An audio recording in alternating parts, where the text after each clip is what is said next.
suci yang telah diperdengarkan kepada kita saat ini mau menyadarkan kita untuk memaknai arti dibalik rasa syukur yang akan kita nikmati nanti.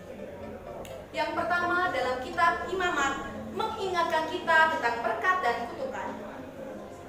Allah meminta kita untuk menaati segala perintahnya supaya berkat mengalir di dalam diri dan segala hidup kita. Sedangkan sebaliknya, kita akan menerima kutukan jika kita mengabaikan dan tidak melaksanakan apa yang telah Allah firmankan. Yang kedua, bersyukur adalah sebuah kesadaran bahwa segala kelimpahan yang kita nikmati sampai saat ini merupakan milik Allah. Memberikan apa yang milik Allah, sebagaimana dalam bacaan Injil tadi, merupakan bentuk ungkapan syukur kita.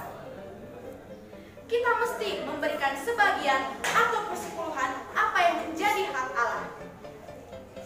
Kita adalah penggarap, bukan pemilik kebun anggur.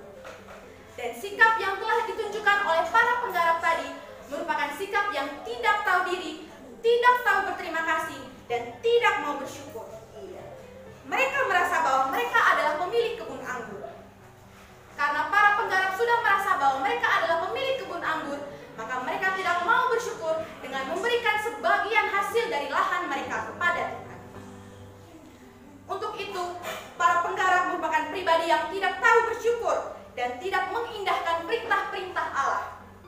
Atau dengan kata lain, para penggarap tidak menjalankan ketetapan-ketetapan dari Allah sebagaimana yang telah disabdakan dalam bacaan yang pertama tadi. Yang ketiga, pentingnya membudayakan kerja, dan kerja itu harus dibudidayakan. Di dalam tradisi Yahudi, jika sebuah lahan tidak dikelola selama minimal 3 tahun lamanya, maka hak kepemilikan akan lahan tersebut akan jatuh terhadap tangan orang lain. Dan saya merasa bahwa budaya ini juga diterapkan di dalam budaya-budaya kita masyarakat Manggarai. Para penggarap membuat pembenaran tersebut dengan tidak memberikan apa yang menjadi pemilik kebun anggur selama 3 tahun supaya membenarkan bahwa kebun anggur tersebut seolah-olah